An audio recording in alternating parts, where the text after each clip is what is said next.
What's going on, everyone? So today we'll be going over part two of the presentation on Lords Mobile and monetization. After looking at the slides, I think we'll have to separate the whole presentation in three parts, so expect this video and another video to come. Just as a recap of what we discussed last time, progression obtained in Lords Mobile is mainly done through gear, base building, gems, sigils, research, familiars, heroes, buffs. Of these forms of progression, a significant amount of money is spent to achieve high level progression, and certain things like gear, heroes, and especially familiars have very high upper limits of spending. What that means is that in order to achieve end game progression, you need to spend upwards of $100,000 USD or so. And by setting that upper limit as high as possible, you encourage whales and other high spenders to join your platform as a game and spend. So it would be interesting to discuss exactly what endgame progression and how Lords Mobile does such a good job at making that so for the game. So what they do is that throughout the game, there's several guild competitions, you can call them. Things like Feudal War, War for the Chalice, Battle Royale, Guild Showdown. A lot of player versus player, guild versus guild competition. The reason why you sort of want to do that is because even then, once you have guild versus guild progressions and other similar forms, what you tend to have is that you have guilds that tend to focus on high level play. Thereby, you sort of are encouraging sort of status and hierarchy even within guilds. So higher tier guilds will only take in players with a certain might, which is sort of related to your expenditures. And when you have competition between them at a very high level, then you can sort of see how people are spending in order to maintain their status as a high profile player, but also to even engage in these competitions, you need to have significant expenditures. And one of the main motivators for Lords Mobile in particular that other games don't have, that's almost unique to Lords Mobile, is that when we have these base building guild showdown games, guilds actually take advantage of in-game resources and in-game location. So this is very important. So in this middle figure, what we have is sort of what an outline of a kingdom looks like. So a kingdom can be there's one central base, and when you have dominion over that base, you sort of get certain buffs to your attack and army size, so on and so forth.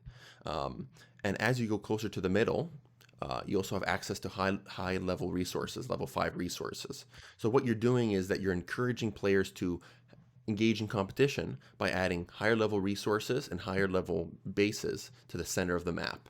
So when it comes to initializing players and having them form guilds, what they naturally have a tendency to do is to compete for the central location in the game. And lower level guilds would compete for resources outside and the smaller level bases. And that's very important because even in a game, even though it doesn't mean anything because it's a game, if you still have players competing and having dominion over other players, that's a very good motivation for high level play, because it's not so much that you're just competing and you're rank 1 and he's rank 2. But what's important is that you can actually compete with other players and capture their leaders. So you're actually having another player is spending on a high level hero, and you're having dominion over that player, and you're capturing their hero, and you're holding it for days at a time. So in that way, you're actually holding a hero from another player of something of which has been invested heavily by another player. So that sort of feeling is more so not just you're competing for resources, but you're also competing for a part of you because of the capturing leaders.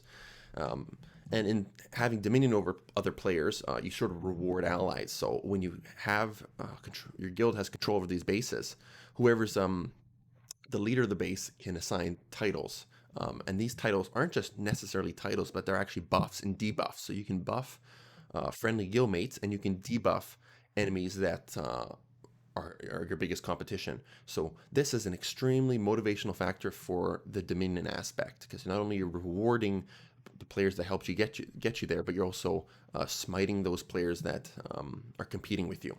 So these are very core and important structures for endgame progression.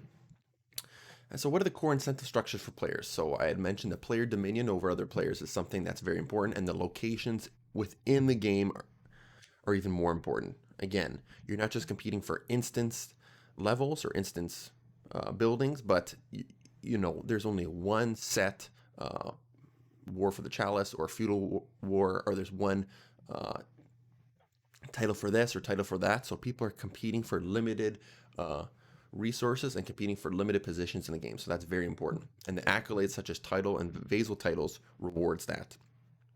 And also the idea of burning down other places' castles. Just the idea that players each have their own castle and they're building towards it.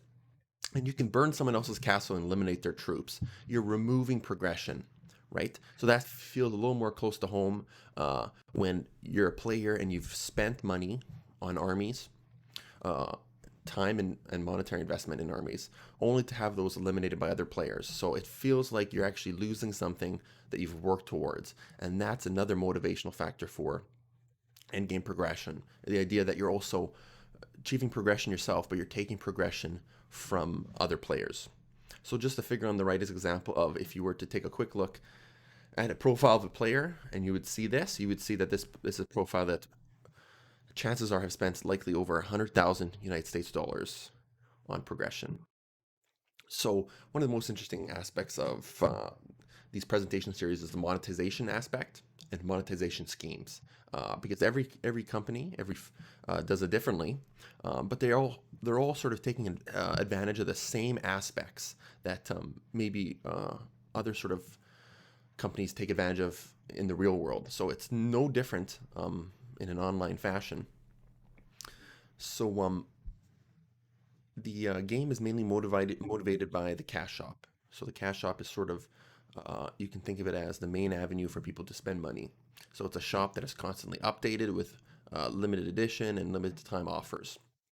And one thing they do is artificial scarcity, which is something that you were to go and you buy a pair of shoes. The first thing they're going to tell you is that the sale ends in 2 days. What they won't tell you is that there's going to be another sale next week for the same thing.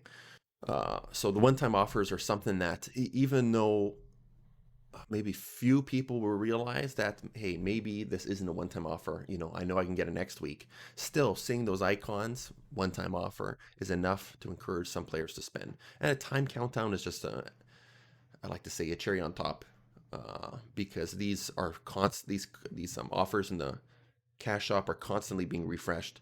Um, the time countdown means absolutely nothing.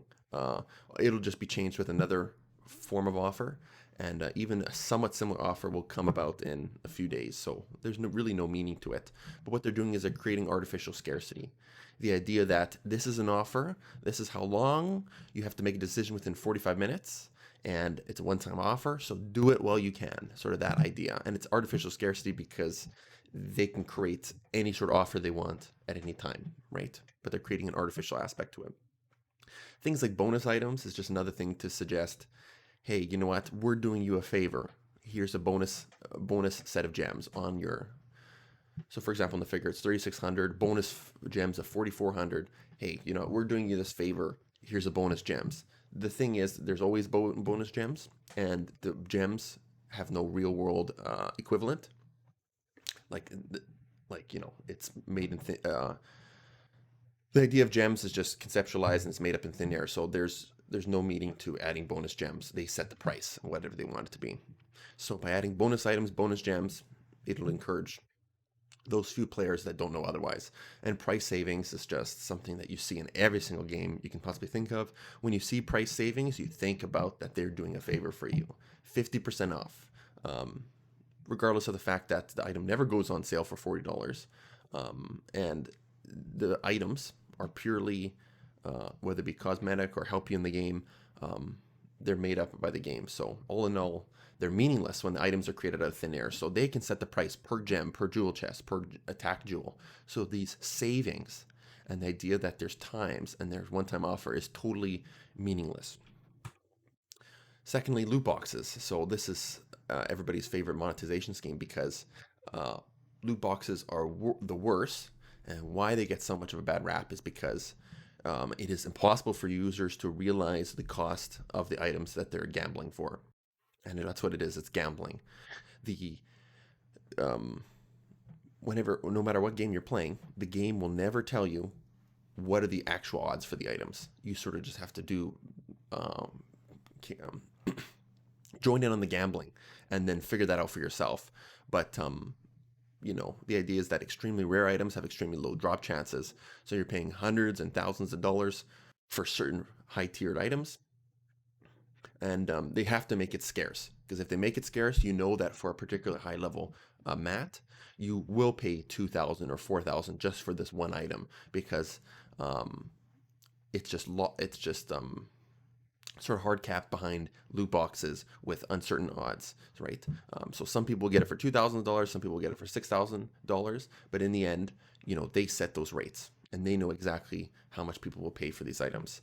And gems provide a means of exchange which is not relatable USD. This is very important. Is that if you were to almost see in game that, for example, if you want to build your army to this size, you need to spend this many gems. If you were to take the equivalent and convert it to the US dollars, there's something about seeing the cost of what you're spending that is that where you're less likely to spend that money. What I mean by that is if you have to spend 10,000 gems for something and it actually costs $10 of real money, you sort of think to yourself, is it really worth to spend $10 or the equivalent of five cups of coffee on this item? And you'd probably say maybe not, because the US dollar rate is relatable to you. Gems, what they do is that they create another form of currency that, let's just say, for one US dollar is 100 gems, even though that's not what it is. So let's just say 100 gems is one US dollar. When you see items are worth 16,000 or 20,000 gems, you don't immediately do that conversion back, right? So you actually don't see the cost of your expense. Even though every single time you're doing something, you're spending gems, you're spending real life dollars, because the only way to have meaningful level of gems in endgame is through purchasing it. You can't really get it through in-game to any significant extent.